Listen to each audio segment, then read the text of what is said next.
Hi, you're on a rock. A floating rock in space. That rock is made from other smaller rocks. People divide those rocks into countries such as Canada and Greenland and Zimbabwe. Focus on Canada right now.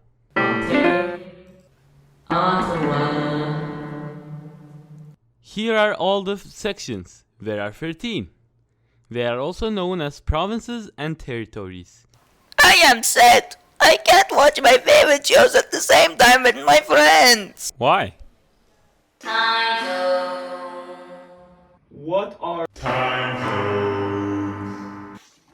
Basically, a time zone is a place that has earlier or later time than a neighboring time zone because of the lines of longitude. In Canada, we have 6. What is longitude, you might ask? Well, it's latitude's brother.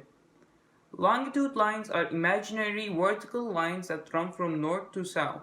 They are used for time zones and the eastern-western positioning of a place. These lines converge at the poles. Enough about the Big Bro. Let's move on to its smaller brother, latitude.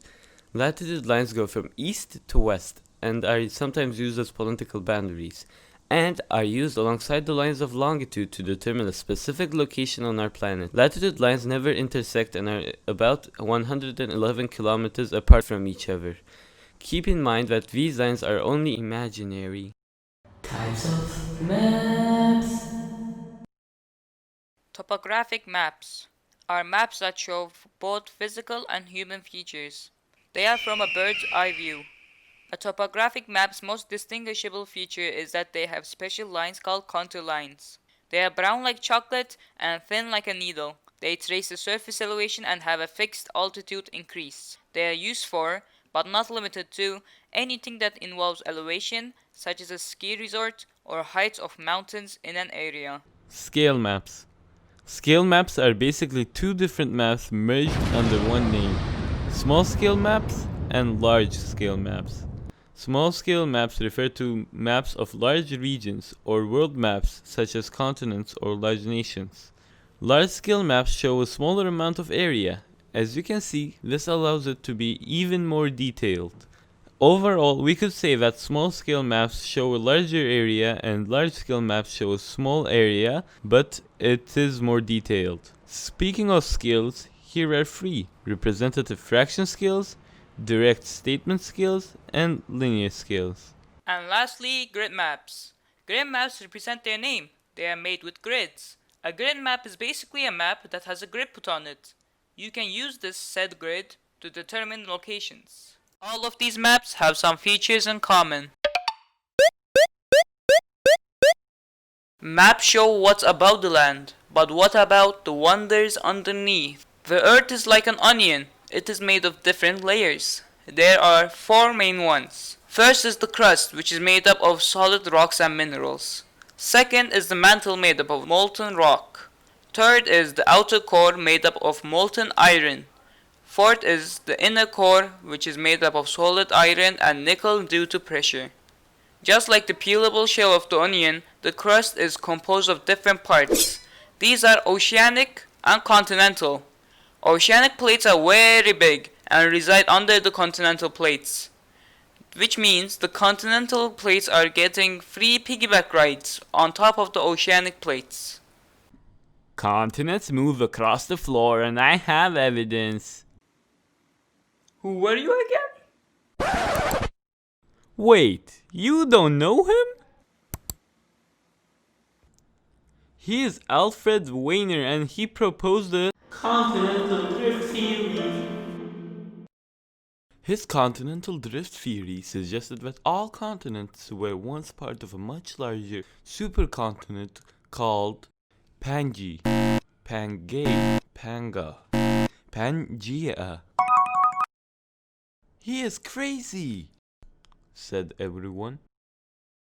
I know it is right. I could understand this because if we look closely, the continents fit together just like a jigsaw puzzle. It does not only end there. I have 3 more. Fossils across the Atlantic are similar to each other, suggesting that they were separated. Mountains also across the Atlantic have also similar height and properties.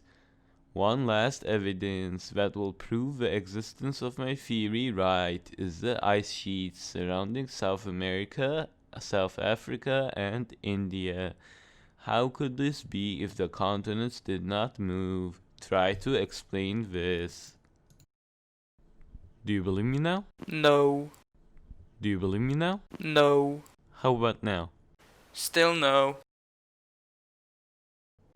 Do you believe me? Yes. How did this happen? Tuzza explained that the surface of the Earth is split into plates, which move independently from each other. There are 12 main ones. These plates float on the mantle. The mantle produces currents of hot magma called convection currents. These currents are created as a result of the differences in temperature and density inside the fluid. His technology was able to prove his point too. So what's happening here? Plate tectonics! We are going to move the plates, said the convection currents. You can't do that, said the plates, but still moved anyway. This led them to moving around randomly in various directions in 3 different types of movements. Divergent, where they ran away from each other, convergent, where they come close to high five, and transform, when they are being shy and pass by one another. Divergent plates never seem to be able to escape each other because new material erupts from underneath to fill the gap that has opened.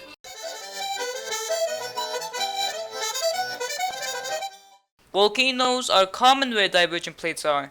Convergent plates tend to crash into each other, leading the denser one to go underneath the other one. This causes cool rock formations such as mountains and volcanoes. They also cause not so cool earthquakes and tsunamis. Speaking of mountains, there are 3 types. Folded, where the rock layers are squeezed from both sides. Fault block, where huge blocks of Earth's crust is pushed up along a fault. And dome, when magma pushes up the crust and cools down after making a dome shape. My rocks are cooler than yours, Said the dome mountain to the fault block mountain. No, said the fault block mountain. Now. We all have unique types of rock, but they are all classified into 3 major groups. Igneous, where magma becomes cool and solidifies into a rock. Metamorphic rock is resulted in torture using methods such as pressure and intense heat on other rocks. Sedimentary rock is formed when sediments from erosion are deposited in layers, buried, compressed, and formed into rocks. What? Asks the fault block mountain. And I'm here to answer. Erosion is when land gets worn away. When that worn away land gets moved and settled in a different area, it is called deposition. To deposit means to leave behind. A huge example of erosion is glaciation. There have been 4 different periods of time when glaciation has shaped Canada. Due to weight of the ice and snow, glaciers leave behind eroded rocks called striations. They are also responsible for widening valleys and creating many different natural structures such as eskers and drumlins. Just like rocks, soil is classified in a way. It is made up of 4 key components known as minerals such as calcium, phosphorus, and potassium, organic matter, which is dead vegetation on the ground, moisture, which water is essential for life, and air. Plants need air and so do you. Soil is also made from many horizons or layers, you may call them. How is soil formed?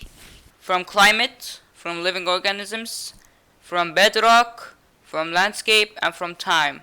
How soil is lost? Erosion, and when soil is not secured by roots. Soil and rocks are not the same everywhere, just the opposite in fact. In fact, it's not just the soils and rocks which are different. The differences vary from climate to vegetation to even wildlife. A landform region is composed of places with similar characteristics.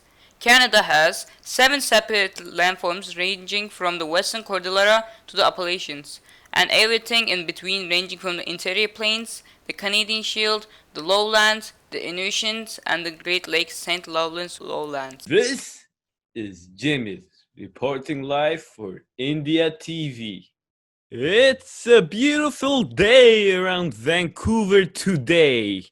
Vancouver has been having a pretty warm winter, average of -7 degrees, due to its position right next to a huge body of water.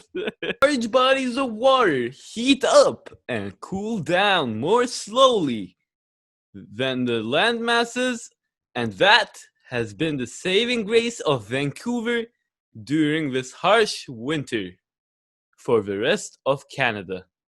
Unlike Vancouver, none of it has been having a hard time during this winter. Due to none of its latitude being very north, it is common to see -35s this winter. The sun's rays hit Earth at different angles and intensities. None of it was very unlucky this winter. This year's jet stream narrowly passed Vancouver and brought terror across Surrey instead. This fast-moving airflow that forms a boundary between cold and hot air masses steered many storms over Surrey this winter. The Gulf and Labrador Current intertwining has changed Charlottetown's climate for the good this year. Blessing has saved Charlottetown from the harsh winter. Alberta is in a polar continental air mass. This winter has been cold and dry. Air masses really affect the climate, and they are defined as a large body of air with the same temperature and moisture characteristics throughout. Fun fact! There are a total of 4 air masses in Canada. The high mountains of Yukon are experiencing the average chill this winter. It is also reported that the tops of the mountains are much colder than the surface. I do not understand why everyone is so surprised about this. It's a well-known fact that the higher you are, the colder it is. Wait, I just received something. It's getting reported that a lot of precipitation has been seen around the tall mountains in Yukon as well. Geologists have confirmed that this is because of relief. Relief is forced precipitation by mountains. And out. Moving on, it is Ecozones are a way of classifying the biodiversity of Earth. So this means that an ecozone in a nutshell is a place that has similar biodiversity of flora and fauna. In Canada, we have around 15.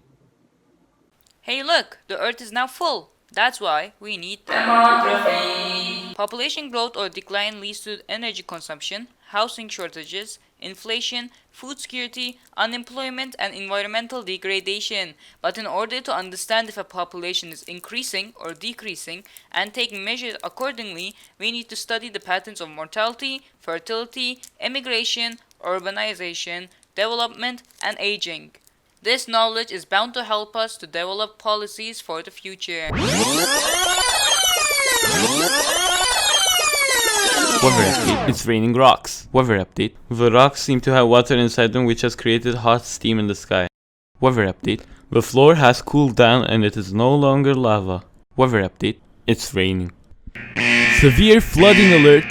The entire world is now an ocean. Whoa, it's a fish. It's a worm.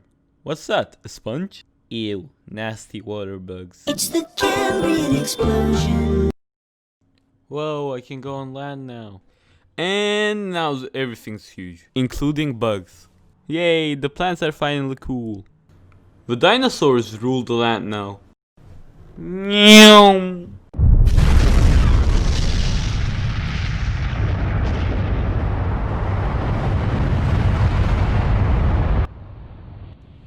And that meteor is the reason you can't have a pet dino today.